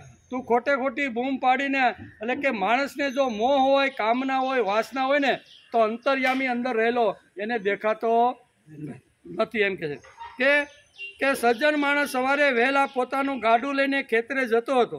તેને લાગ્યું કે આ માણસને નશો ઉતરે ત્યાં સુધી બરાડા પાડશે ને કોઈને હુવા દે નહીં. એને કરતાં હાલને એને ગાડામાં નાખીને 4-5 એને ફેરા ફેરવી દઉં, એ ગામને ફેરા ફેરવા. એમ છે શ્રીમદ ભગવદ્ ગીતાની અંદર અર્જુનને બરોબર આવો નશો લાગ્યો છે. કેવો? હું એક જેઠ અહીંયા અર્જુનને શ્રીમદ ભગવદ્ ગીતાની અંદર અર્જુનને આસક્તિનો નશો છે. કેવો? મોહનો નશો છે. કોના પ્રત્યે મોહ? તો કે પિતામહ, ભીષ્મ, સ્વજનો અને દ્રોણાચાર્ય પ્રત્યેનો એનો મોહ ઉત્પન્ન થયો છે. તેથી ભગવાન બાજુમાં સામે હોવા છતાં અહીંયા એને કાંઈ દશા સૂઝતી નથી. એટલે ભગવાન બાજુમાં છે એટલું જ નહીં, ભગવાન પાસે ઊભા છે પણ છતાંય એટલો બધો મોહ, એટલો બધી અહીંયા કામના કોની ઉપર છે? દ્રોણ અને ભીષ્મ ઉપર. તેથી એ નશોને છેડ્યો છે. મોહન થયેલા અર્જુનને ખબર નથી પડતી કે પોતાને આંગણે ઊભો રહીને બૂમો પાડે છે કે ભગવાન ક્યાં છે. તેથી ભગવાનને અર્જુનને સાંખ્ય યોગ કેટલા 15 ફેરા ફેરવા. કેટલા? સાંખ્ય યુગના 15 શ્લોકની અંદર અર્જુનને ફેરા ફેરવા કે હવે આનો જો નશો ઉતરી જાય ને હાથમાં બાણ લે ને એટલે 15 ફેરા ભગવાને ફેરા. આ જેમ ગાડાવાળાએ 6 ફેરા ફેરવા ને એમ અહીંયા ભગવાને અર્જુનને 15 ફેરા ફેરવા. પણ ભગવાન જોવે છે કે હજી આનો નશો ઉતરો નથી. એમ કે અર્જુનને ખબર ન પડી તો પછી આપણા જેવાને ક્યાંથી ખબર પડે? વિચાર કરો. જેની બાજુમાં ભગવાન છે, જેના સારથી ભગવાન છે, જેના સગા ભગવાન છે, બરોબર, શાળા ભગવાન છે, મિત્ર, સખા, ભક્ત, બધું ભગવાનની સાથે અર્જુનનો ગાઢ સંબંધ છે. આવા ગાઢ સંબંધવાળા અર્જુનને પણ ભગવાન કોણ છે, કેવી રીતના છે, એ જો ખબર ન પડી હોય તો આપણી તાકાત શું છે કે આપણે ભગવાનને ઓળખી શકીએ. જેવાને ક્યાંથી ખબર પડે? માટે ભગવાન બળદગાડું લઈને આવ્યા અને મોહદ અર્જુનને ગાડામાં નાખીને બેસાડ્યો અને આવા 15 આટા ફેરવા એમ કે. અને હવે પછી ત્યાં આવીને ઉતારશે અને કહેશે કે આ તારું ઘર લે ભાઈ. બરોબર. છેલ્લા અધ્યાયની અંદર 18મા અધ્યાયની અંદર પછી ભગવાન ત્યાં ઉતારશે અને પછી કે આ ઘર તારું. તઈ કે નષ્ટો મોહ સ્મૃતિ લબ્ધા. 15 આટા ફેરવા તો એની પણ 18 અધ્યાય સુધી લઈ ગયા અને પછી ભગવાનને કહેશે કે હવે મારો મોહ મારો નશો ઉતરી ગયો છે. કરી છે વચન તો આમ કરીને ગાંડિયું લઈને ટંકાર કરે છે કે હવે તમે કહેશો એ કરી, પણ નશો ઉતરે તો થાય. અત્યારે તો અર્જુન નશામાં છે અને નશામાં ભગવાને ઘણા એંગલથી અહીંયા સમજાવવાનો પ્રયત્ન કર્યો છે એમ કે. અને પછી ભગવાનના 40થી 53 શ્લોકમાં કર્મયોગનો રાઉન્ડ લગાવશે. રાઉન્ડ પૂરા થયા પછી ભગવાન આપણને ઉતારશે ત્યારે આપણે ખબર પડશે કે આપણે આપણા ઘરે આવી ગયા છે. 53 શ્લોક સુધી ભગવાન અહીં રાઉન્ડ મારવાના છે. બરાબર. 40થી 53. પછી ભગવાન 54મા શ્લોકથી સ્થિત પ્રજ્ઞનો વિષય શરૂ કરવાના છે. કદાચ આ રાઉન્ડ માર્યા પછી કેવી કર્મ બુદ્ધિથી પણ જો અર્જુન જાગતો ન હોય, લડવા માટે તૈયાર થતો ન હોય, તો પછી ભગવાન એને સ્થિત પ્રજ્ઞના લક્ષણો કહેવાના છે. એ 62 થી 72 શ્લોક સુધી એ સ્થિત પ્રજ્ઞ કેવો હોય, એનું ખાવું પીવું હાલવું બોલવું ચાલવું કેવી રીતનું હોય છે, એના જે લક્ષણો છે ને એ લક્ષણો ભગવાન એને સમજાવવાના છે. પહેલાં ભગવાને સાંખ્યશાસ્ત્ર કહ્યું. સાંખ્ય એટલે શુદ્ધતમ જ્ઞાન. કેવું? સાંખ્ય એટલે શુદ્ધતમ જ્ઞાન. અસો સ્વાન વચો સ્વર્ણ કીધું ને. પ્રજ્ઞાવાંતા ચ ભાષતે. પહેલાં 11મા શ્લોકથી ભગવાને શરૂઆત કરી. શું કીધું? અહીંયા કીધું કે તને જો અહીંયા જ્ઞાની માણસો કોઈ દિવસ મરેલાનો કે જીવતાનો શોક કરતા નથી. અસો સ્વાન વચો સ્વાન પ્રજ્ઞાવાંતા ચ ભાષ. એટલે કે જ્ઞાની માણસ કોઈ દી ગયેલા અને નથી ગયેલા તેનો શોક કરતા નથી. અને તું ભાષા કેવી પંડિતોની બોલે છે અને વાત તો જ્ઞાનીની કરતો હોય. ત્યાંથી ભગવાને શરૂઆત અહીંયા કરી છે. એટલે અહીં કે એ શુદ્ધતમ જ્ઞાન છે, પવિત્ર જ્ઞાન છે, દિવ્ય જ્ઞાન છે, તેજસ્વી જ્ઞાન છે. તેથી 11 થી 25 શ્લોકમાં સાંખ્યશાસ્ત્રના 15 શ્લોક એવા શુદ્ધ આવી રીતના સમજાવવાનો ભગવાને પ્રયત્ન કર્યો છે કે આવું શુદ્ધ આવું પવિત્રતમ જ્ઞાન એકવાર જો અર્જુનને થઈ જાય અને અર્જુન હાથમાં હથિયાર લઈને જો ઊભો થઈ જાય ને તો આગળ મારે હાલવું નહીં. પણ ભગવાનને અહીંયા પરસેવો છૂટે ને એવા પ્રશ્ન પાછા પૂછવાનો છે આગળ બધાય. યોગ એટલે શુદ્ધતમ કર્મ. આ બે શબ્દોને આપણે સમજવા પડે તો જ ભગવદ છે. જે કપિલ મુનિએ આપણે કપિલ ભગવાને જે કીધું હતું, તેમના કરદમ અને દેહૂતિના જે પુત્ર કપિલ હતા ને, એ કપિલે આખું સાંખ્યશાસ્ત્ર આપણે સમજાવવાનો પ્રયત્ન કર્યો છે. એટલે સાંખ્યશાસ્ત્ર તો જ આપને ખબર પડે. અત્યાર સુધી હે અર્જુન મેં તને સાંખ્ય કહ્યું છે, હવે તું યોગશાસ્ત્ર મારી પાસેથી સાંભળ.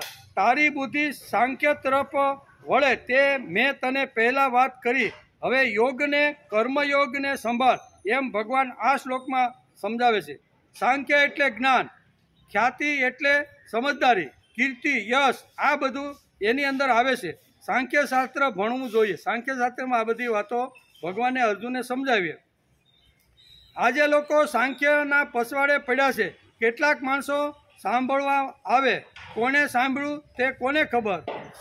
સંખ્યા પાછળ પડ્યા. કેટલી સંખ્યા આવી કથામાં એની પાછળ પડી છે. લાખ આવ્યો હોય તો એમાંથી કદાચ 10 લોકોએ સાંભળ્યું હોય તો એ 10 લોકોએ સાંભળ્યું કહેવાય. પણ 10 લોકો બેસીને સાંભળતા હોય, અભ્યાસ કરતો હોય અને 10 સાંભળ્યું હોય તો પરિણામ કોનું મોટું કહેવાય? 10 લોકોનું. એટલે લાખ લોકોમાંથી 10 લોકોએ સાંભળ્યું છે. આ 10 લોકો જે બેઠા છે એ 10 સાંભળ્યું છે. તો આંકડો કોનો મોટો કહેવાય? 10 લોકો જે ખાલી બેસીને સાંભળે છે ને એ જ મોટું કહેવાય. ઓલો તો કેટલાય પાણીમાં ગયા બાકીના બધા. સાંખ્ય એટલે જ્ઞાન છે. 1 લાખ માણસો સાંભળવા આવે અને તેમાં 10 જ માણસો સાંભળતા હોય અને 10 માણસો જ્યાં સાંભળવા આવે ત્યાં 10 સાંભળતા હોય તો 100% રિઝલ્ટ. આ 10 જે સાંભળે છે ને એને 100% રિઝલ્ટ કહેવામાં આવે છે. એસા ભી હિતા સાંખ્ય. અત્યાર સુધી તને સાંખ્ય જ્ઞાન, બુદ્ધિ જ્ઞાન. હવે બુદ્ધિ યોગે ત્વિમામ શૃણુ. બુદ્ધિ યોગે ત્વિમામ શૃણુ. હવે તું કર્મયોગના વિષયમાં મારી પાસેથી સાંભળ. સાંખ્ય એટલે જ્ઞાન અને યોગ એટલે કર્મયોગ, એટલે જોડાઈ જવું. જ્ઞાનમાં એકલાએ લડવાનું હોય છે અને નિર્ગુણ નિરાકાર તરફ જવાનું છે. અને કે રિસ્પોન્સ મળતો નથી. નિર્ગુણ નિરાકારમાં આપણે આકાર વગરની મૂર્તિ સામે જો ધ્યાન ધરીએ તો આપણે રિસ્પોન્સ મળતો નથી. તેથી સગુણ સાકાર રૂપ અહીંયા આપણા શાસ્ત્રકારો સમજાવે છે. સગુણ સાકાર ભગવાન મને રિસ્પોન્સ આપે છે. પ્રતિસાદ જોઈએ એટલે કે રિસ્પોન્સ વગર માણસ આગળ વધતો નથી. હું ભગવાનને જોઉં અને ભગવાનને મને જોવે, આમાં એક આનંદ છે. સાંખ્ય બુદ્ધિ કરતાં યોગ બુદ્ધિ સારી છે. ભગવાન કે ભગવાન અહીં બે પ્રકારની બુદ્ધિ અર્જુનને સમજાવી, એક સાંખ્ય બુદ્ધિ અને એક યોગ બુદ્ધિ. યોગ એટલે કે સાંખ્ય બુદ્ધિ કરતાં યોગ બુદ્ધિ સારી છે. કારણ કે સાંખ્ય એટલે ઊંડું જ્ઞાન. એના માટે એકલા બેસીને માણસે તપસ્યા એટલે કે નિર્ગુણ નિરાકારની તપસ્યા કરવી પડે. પણ અહીંયા સગુણ સાકારની અંદર અહીંયા સાંખ્ય જ્ઞાનને બદલે અહીંયા યોગ જ્ઞાન કહ્યું છે. એટલે કે સાંખ્ય બુદ્ધિ કરતાં યોગ બુદ્ધિ સારી છે. કારણ કે યોગ બુદ્ધિમાં રિસ્પોન્સ મળે છે. સગુણ સાકાર ભગવાનને ગમે છે, પણ ત્યાં અટકવાનું નથી, આગળ વધવાનું. ગાડીને અટકાવવાની નથી. ધીરે ધીરે સગુણથી નિર્ગુણ તરફ જવાય છે. ત્રીજા માળે પગથિયા ચડીને આપણે જઈએ પછી આપણે એમ કહીએ ના ના હવે મને પગથિયાની જરૂર નથી, તો એ ન હાલે. સવારે ઉઠીને પારે એ જ પગથિયા ઉપર નીચે ઉતરવું. એકવાર 3 શું કહેવાય માળના પગથિયા ચડી ગયો ને પછી માણસ એવું બોલે કે હવે મને પગથિયાની જરૂર નથી, તો એ ખોટી વાત. કારણ કે સવારે ઉઠીને તારે એ જ પગથિયાથી નીચે ઉતરવાનું છે. અટાઈ સમજાવે જેને કાંઈ કરવું જ નથી તેને બકવાસ કરવાનું ફાવે. જેને કરવું છે તે સિસ્ટેમેટિક ગાઈડલાઈન લઈને આવે. ભગવાને તેથી આત્મજ્ઞાન પહેલી વાત કરી, બીજું સહન કર એમ સમજાવ્યું, ત્રીજો સ્વધર્મ સમજાવ્યો અને ચોથી વાત યોગ બુદ્ધિ અહીંયા ભગવાન સમજાવવામાં કરે. નકર તો દ્વારકા ભેગા વયા ન જાય. પણ ભગવાનને અત્યંત અર્જુન ઉપર આંતરડાનો પ્રેમ હતો. પ્રેમ હોય તો જ આ વાત અંગત જે વાતો છે ને એ અંગત વાતો કોને કહેવાય? જેને પ્રેમ હોય તેને જ આ વાત કહી શકાય. બધાને આ વાત કહેવાતી નથી. તેથી ભગવાને અહીંયા સાંખ્યથી શરૂઆત કરી અને સહન કરવાની વાત કરી, સ્વધર્મની વાત કરી અને હવે યોગ બુદ્ધિની વાત ભગવાન અત્યારે કરે છે. બુદ્ધિ યોગે ત્વિમામ શૃણુ, આમ ભગવાને આ શ્લોકમાં કીધું. યોગ બુદ્ધિમાં જોડાઈ જવાનું છે. તેથી ભગવાન કહે છે કે કર્મયોગના વિષયમાં તું મારી પાસેથી સાંભળ.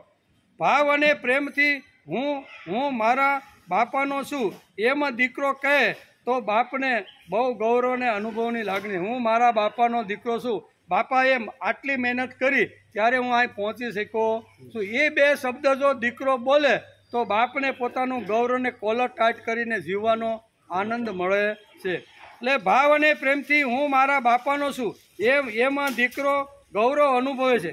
સાચો ભાવ અને સાચો પ્રેમ હોય તો પતિ પત્ની એકબીજામાં લીન થઈ જાય છે. પત્ની એમ કહે છે કે આજથી હું તમારી છું. ભલે 18-20 વર્ષ સુધી મારા બાપાને ઘેરે રહી એનું નાનું મોટું કામ કર્યું, પણ આજથી હું તમારી.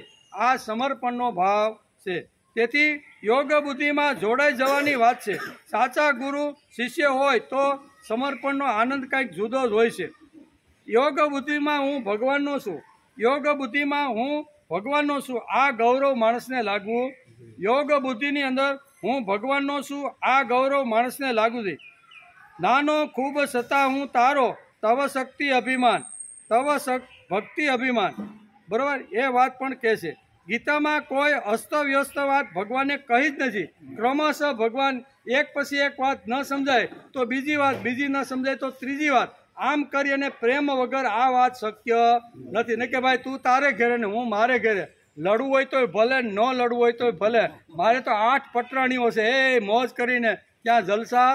આમ કીધું ને. ભગવાનને અર્જુન ઉપર આંતરડાનો પ્રેમ હતો. તેથી એક વાત ન સમજાય તેથી બીજી વાત, બીજી ન સમજાણી હોય તો ત્રીજી, અને ત્રીજી ન સમજાવે. અહીંયા યોગ બુદ્ધિની વાત ભગવાન સમજાવે છે. એટલે જોડાઈ જવાનું છે. બરાબર. અહીંયા કૃષ્ણ અને સુદામા એમ કહે છે કે અમે તો સાંદીપનીના શિષ્ય. આ ગૌરવ કહેવાય.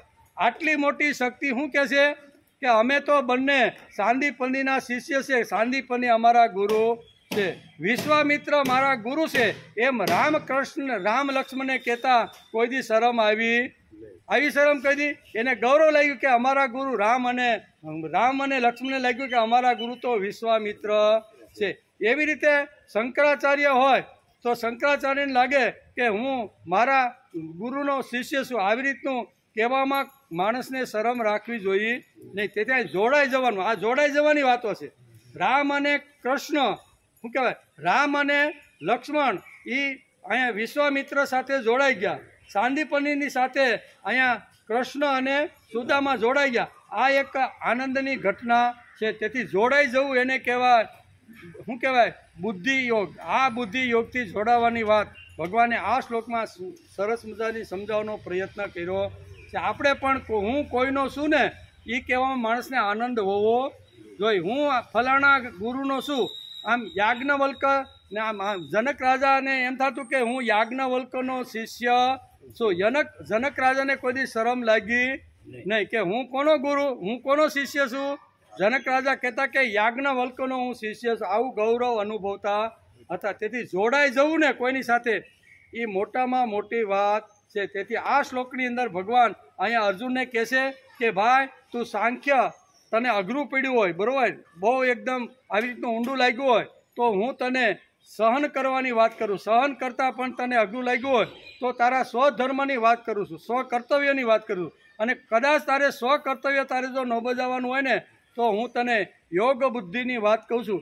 એમ કરીને તું એકવાર જોડાઈ જઈશ ને અને પછી ગમે તેટલાના ડોકા ઉડાડીશ ને તો તને પાપ લાગવાનું નથી. એની ગેરંટી હું આપું છું. એ આ 39ના શ્લોકની અંદર ભગવાને સમજાવવાનો પ્રયત્ન કર્યો છે. આજે આ શ્લોકને આજે આપણે નમસ્કાર કર્યા.